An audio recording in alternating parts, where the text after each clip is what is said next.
I'm engaged and about to get married. Right now we're living in a cramped apartment, but we're planning to find a new place before we tie the knot. Between the new house, the wedding, and the honeymoon, we're gonna be super busy.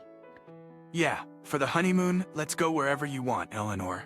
Really? That makes me so happy. I was so excited about our future together.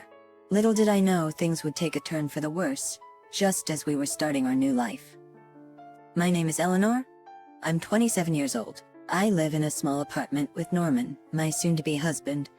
I've been living here since my student days. Since we moved in together, we've been talking about finding a proper place to live once we're married. Now that we're engaged and we're busy preparing for the wedding and house hunting at the same time, today we went to a real estate agency to look at properties, and to our surprise, Norman's parents, Jed and Stella, were there waiting for us. Jed, Stella, why are you here? Norman invited us. He wants us to take a look too, right, Dad? Yeah. I can't wait to see where you and Norman will be living, Eleanor. Okay. Why did he invite his parents? Maybe Norman was nervous about house hunting for the first time. Well, I don't want to start any family drama before the wedding. Despite my reservations, we went on with property viewing. After that, Jed and Stella invited us to a restaurant. Eleanor, the place we saw today wasn't great, was it? Too small? Stella frowned and I hesitantly replied, "Really? It's a new building, and the rent seems reasonable for a 2-bedroom place." No. Way too small. You need at least a 4-bedroom place. 4 bedrooms seems excessive.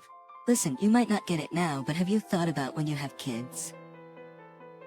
Kids? Yes. Even if it's fine now, you'll definitely need more rooms in the future.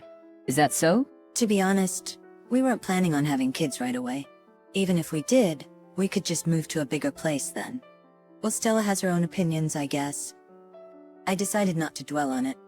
A few days later, Jed and Stella joined us again for another property viewing. After looking at several places, we went to eat. Then Stella said something unbelievable. I can't wait to live with you all. What? Life together. Seeing my shocked face, Norman quickly said, No, Eleanor, she's talking about the future. But Stella, it didn't sound like that. Anyway, don't worry about it, Eleanor. Mom, don't say weird stuff. You're making Eleanor uncomfortable. Anyway, don't worry about it, Eleanor. Mom, don't say weird stuff. You're making Eleanor uncomfortable. As he scolded her, Stella gave a creepy smile and said, "Sorry, okay?" Whether it was sooner or later, I never promised to live with his family in the first place. To be honest, I don't want to live with them at all. It's not just about living together. The real issue is his brother and sister. Eldon, my brother-in-law, and Nora, my sister-in-law, are both unbelievably unemployed. If they come to live with us, we'll end up supporting them financially. I've been strongly against this idea for a while now, but for now Norman seems to be prioritizing my feelings. Even if Stella says she wants to live together, he would probably say no. I trusted Norman.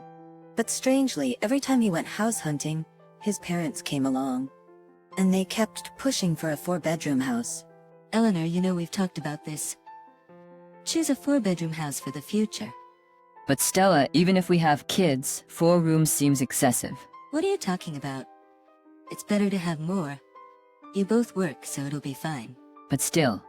Just listen to me. Take advice from someone who's been around longer. After much persuasion, we ended up signing a lease for a 4-bedroom house, almost as if Stella had her way. As expected, the rent is higher than initially planned. Even if we both work, it's going to be tight financially. But I don't want to ignore Stella's opinion and have issues later. Considering future interactions with my in-laws, I decided to see it as a necessary compromise. After signing the lease for the new house, the wedding is fast approaching. A dinner party was held at my in-laws' house to celebrate, and naturally the conversation focused on us. My parents-in-law smiled and talked to me. The wedding and the move are coming up. So exciting. Absolutely. It's a time for celebrations. Then Eldon and Nora said something unbelievable. The new house looks spacious and nice. Norman, you did well. I didn't realize a 4-bedroom house would be so big. I couldn't let that comment slide. Wait, Eldon, Nora, you visited our new house? Of course, it's the house Norman chose. We're family, so we have to check it out. Are you kidding me? Who goes to check out their younger brother's new house without telling them? It's just weird, no matter how you look at it. With growing concerns, the dinner party at my in-laws' house ended. When we got home, I decided to double-check with Norman. Norman, we agreed not to live together, right? Yeah, of course. Good. Stella keeps coming to the viewings, and what Eldon and Nora said today made me anxious. I'm sorry for making you worry. You don't have to, Eleanor. I'm glad you said that, Norman. Thank you. I felt completely reassured by his words. But 2 weeks later, my trust would be completely betrayed. Our wedding went off without a hitch, and we went on our honeymoon. We had already moved our belongings to the new house from the old apartment. We planned to dispose of the remaining old furniture by the end of the month when we vacated the apartment. After returning from the honeymoon, we were supposed to go straight to our new home. We returned from our honeymoon full of memories. We arrived at our new home filled with excitement for our future life together. Eagerly, we opened the door to our new place, and what we found was beyond belief. Ah, Norman, Eleanor. Welcome home. Stella, what are you doing here?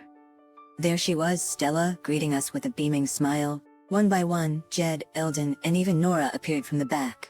I was so stunned that I couldn't move. Wait, what's going on here? What do you mean? We're family, right? So we're living together starting today. What? Stella's outrageous statement left me utterly confused. Hold on a second. What's happening? Why are they in our new home? Living together? All 6 of us in a 4-bedroom house? There aren't enough rooms. The in-laws feel at home in our new home. As I looked around, I saw that the house was already filled with their belongings. Stella spoke again, still smiling. Eleanor, let's get along, shall we? Wait, what do you mean get along? I don't understand. What's not to understand? Living together was decided a long time ago after discussing it with Norman. I glanced at my husband, who awkwardly looked away. You've got to be kidding me. He promised we wouldn't live together. He conspired with Stella behind my back. Barely containing my anger, I calmly told Stella, I wasn't informed about this. And besides, there aren't enough rooms for 6 people.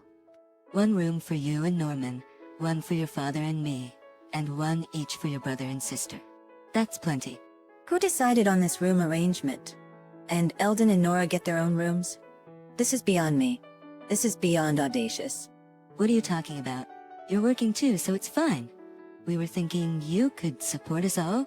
Yes, now that we're living together, your father has quit his job. But if you and Norman work, we don't have to, right? We're counting on you. Unemployed Eldon and Nora, housewife Stella, and now retired Jed.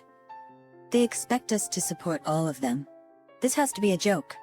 I glared at my husband again, who by now had brazenly settled into the sofa. I checked the other rooms, and they were filled with unfamiliar belongings. Our stuff was crammed into the smallest room in the house. I can't believe he'd do this behind my back. Neither my deceitful husband nor my intrusive in-laws will get away with this. At that moment, my suppressed anger exploded. I packed as much as I could into my carry-on and headed for the door. My husband noticed my actions and yelled from behind, "Hey, wait! Eleanor, where are you going with all that luggage?" "Why? Our married life starts today." Confused, my husband tried to reason with me. "Eleanor, this is your home too. We just got married. Let's just calm down." But Hearing our argument, Stella intervened. No, Eleanor, calm down. Living together is a good thing.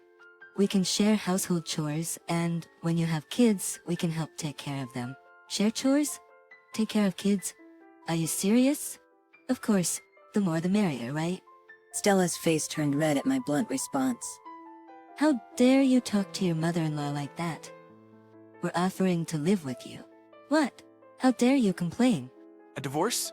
I reiterated my decision to my stunned husband. Ignoring my frozen husband and Stella, I pulled my suitcase and left. I decided to go back to my parents' house, knowing my husband might follow me to our old apartment.